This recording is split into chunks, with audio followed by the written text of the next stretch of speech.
La semaine qui vient de s'achever a été riche en informations. Mesdames et messieurs, bienvenue dans cette page rétrospective de l'actualité en République démocratique du Congo. La première partie de la semaine a été marquée par la rencontre à Kinshasa du chef de l'État Joseph Kabila Kabange et le ministre de l'Intérieur et décentralisation du Congo au Brazzaville. Ensemble, les deux personnalités ont échangé sur plusieurs points, notamment le dossier du général Mounene qui jusqu'ici est réclamé par la justice de la RDC. Autre actualité, c'est les satisfecit du gouvernement congolais face aux sanctions adoptées par la communauté internationale contre le Rwanda pour son soutien au M23. C'est le ministre des Médias, Lambert Mende, qui l'a déclaré au cours d'un point de presse qu'il a tenu lundi à Kinshasa. L'Église catholique de la RDC a dit non à la guerre, non à la balkanisation du Congo. Le mercredi, ils étaient des milliers dans les grandes artères de la ville, mais aussi dans les diocèses dans le cadre d'une marche de protestation. Le même mercredi, le forum Caucus africain avait ouvert ses portes à Kinshasa. Il avait réuni les ministres de Finances et la plupart des gouverneurs de banques centrales d'Afrique pour débattre sur les questions liées au développement de l'Afrique subsaharienne. Suivez.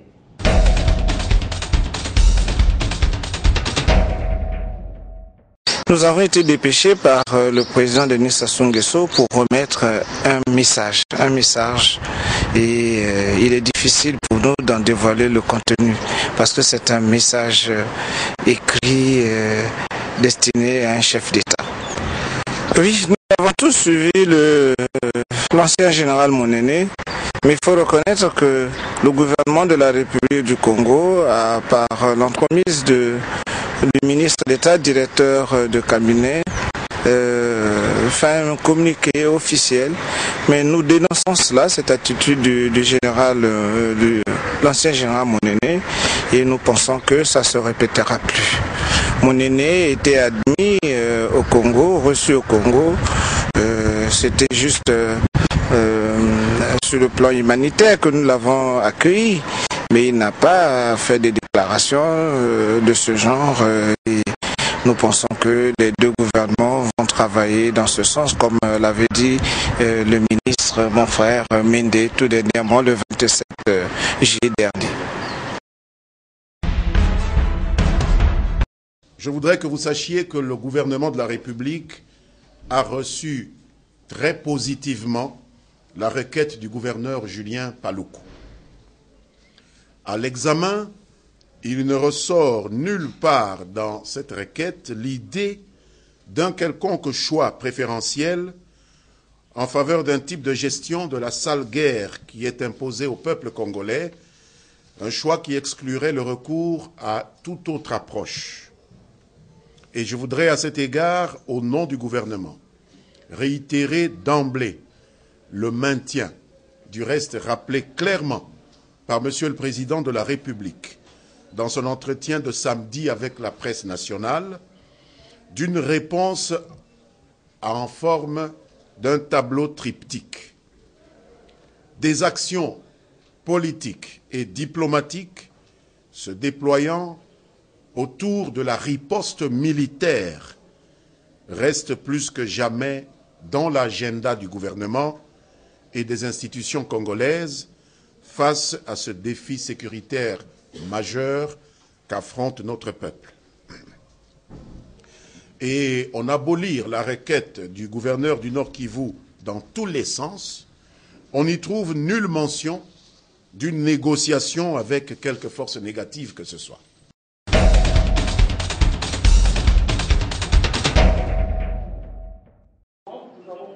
Contribuer sensiblement à la réduction de décès évitables d'enfants de moins de 5 ans en RDC, c'est l'objectif qui se sont assignés World Vision et Save the Children, deux ONG en partenariat avec le ministère de la Santé publique.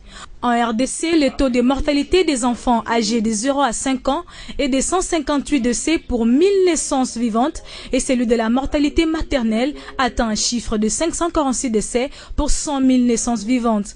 Par conséquent, le pays est classé parmi les 6 nations au monde dont le taux de mortalité de la mère et de l'enfant est de plus de 50%.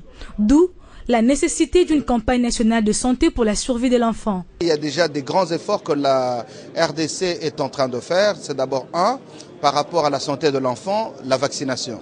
La RDC s'implique efficacement et le ministère du Budget et des Finances ont accepté d'allouer, les montants seront communiqués très prochainement, de l'argent pour l'achat de vaccins. De son côté, le ministère du Genre, Famille et Enfants s'y implique également. Nous devons également d'améliorer les conditions de vie des enfants et surtout de protéger les enfants. Et aujourd'hui, parce qu'il s'agit de la campagne pour augmenter la survie des enfants, nous sommes très engagés. Une cérémonie qui a connu la participation d'un tiers de membres du gouvernement congolais, une représentativité qui témoigne le ferme engagement du gouvernement à faire de la santé de l'enfant en RDC une priorité. Nous avons rencontré Maître Aboubou, il est l'envoyé spécial de l'Union interparlementaire. Il est venu à Kinshasa pour 2 dossiers. Le premier dossier, c'est le dossier de M. Chaloupa qui a été arrêté. Et le deuxième dossier, c'est le dossier des députés invalidés, donc des gens qui n'étaient pas élus et qui n'étaient pas confirmés par la Cour suprême. C'est pour cela que nous sommes venus le voir, pour lui expliquer ce que disent nos lois. Nous avons d'abord la Constitution à ses articles 151 et 168 qui disent que le pouvoir législatif ne peut pas interférer dans les décisions juridictionnelles. Et il y a l'article 168 qui dit que les arrêts de la Cour suprême sont obligatoires, ils sont exécutoires. Il y a une confusion qui est en train d'être sémée dans le psycho de la population congolaise, soit disant qu'il y a un monsieur qui est venu pour rétablir ces invalidés dans soi-disant leurs droits, alors qu'ils étaient invalidés par la Cour suprême. Personnellement, je suis au regret que ceux qui sont censés être des hommes d'État puissent ne pas être en mesure d'interpréter la loi électorale que nous avons tous connue avant la compétition.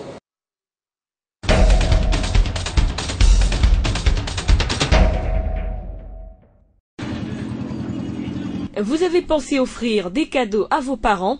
Cette journée vous en donne l'occasion pour leur faire autant de plaisir. Ce mercredi 1er août, les parents sont à l'honneur. Déjà dans la matinée, les bureaux et usines sont fermés sur toute l'étendue du territoire national. En RDC, la fête des parents est couplée avec la journée dédiée aux morts, une occasion pour certains d'aller visiter les cimetières où ont été inhumés des proches. Nous sommes venus en famille, nous incliner devant la tombe du défunt général Mbouja Mabé. Est-ce que pour nous c'est non seulement un parent, mais c'est celui qui nous a montré le chemin de la vie. Et avant même de quitter ce pays, il nous a laissé un consigne qu'il ne faut jamais trahir son pays. Le travail consiste au nettoyage des tombes avec les outils de travail, car la plupart des services commis à l'entretien des cimetières n'existent plus. L'état d'abandon que présente ce cimetière, pourtant en plein centre-ville, nous le regrettons amèrement. Il y a beaucoup de familles qui ont même difficulté de retrouver leurs êtres qui ont été les plus chers ici sur Terre. Vous savez, c'est là où reposent les morts et que ça doit être un endroit qui puisse être bien entretenu. Mais vous avez pu remarquer, même à l'arrivée, nous avions eu du mal même à retrouver. Pour la fête des parents, le choix à faire est partagé. Nombreux sont ceux qui privilégient les fleurs. D'autres, par contre, préfèrent emmener les parents là où ils ont toujours rêvé d'aller. Mais sinon, l'essentiel, c'est de voir les parents profiter de ces moments.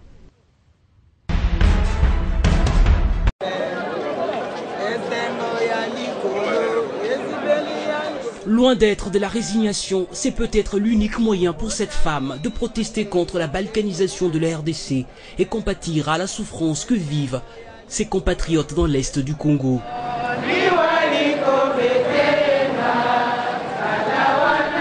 Plus d'1 millier d'autres chrétiens catholiques ont battu le pavé de Kinshasa ce mercredi pour le même mobile.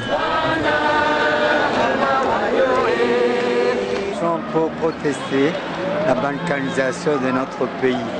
La richesse naturelle que Dieu a donnée, nous l'a accordée, provoque donc la jalousie du monde entier. À telle enseigne que tous les voisins ont des yeux roux, qui veut dire qui sont jaloux de nous. Ici, à la paroisse Sainte-Anne, dans la commune de La Gombe, tout a commencé à 7 h avec un culte de collecte de fonds destiné aux déplacés de guerre. La même ambiance ici dans la commune de Kalamou, comme vous pouvez le constater derrière moi. Il y a également des prêtres qui se sont déplacés de leur paroisse pour se réunir ici à la paroisse Saint-Joseph pour le même objectif. Ils sont des milliers à s'être déplacés aujourd'hui. Et aujourd'hui, on doit savoir que c'est un message fort, un message de compassion que les catholiques sont en train de transmettre au pays agresseur, le Rwanda, qui depuis un temps s'est investi pour bouleverser la quiétude des Congolais dans l'est de la RDC. Depuis la commune de Kalamou, Guy Chungu pour Télé 50.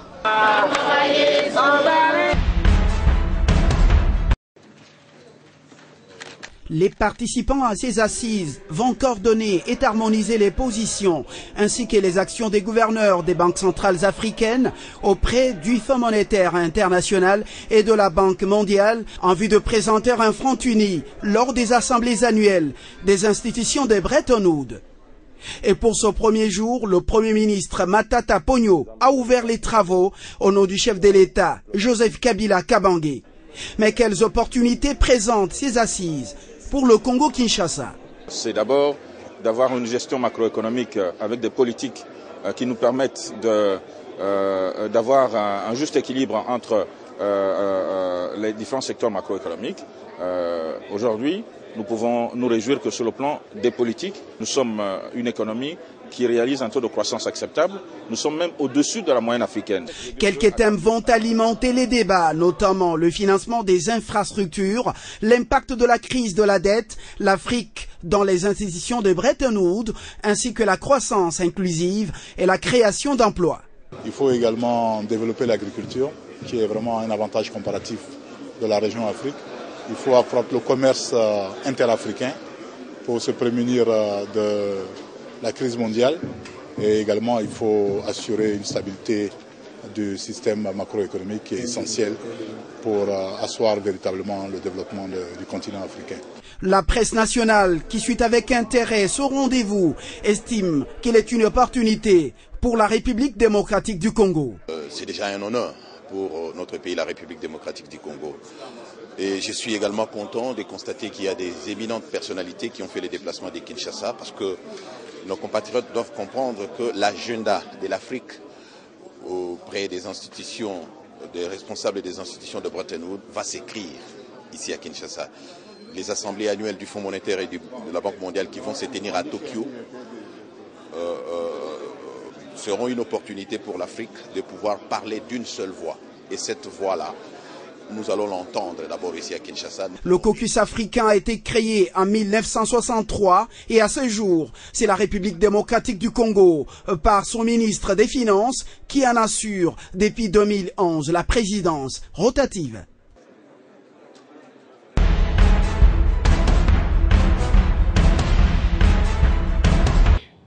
La deuxième partie de la semaine, quant à elle, était dominée par la condamnation des attaques du groupe M23 au Conseil de sécurité de l'ONU. L'instance sécuritaire onusienne réitère en outre son exigence pour que ce mouvement mette immédiatement fin à toute activité de déstabilisation, notamment à toute avancée vers la ville de Goma.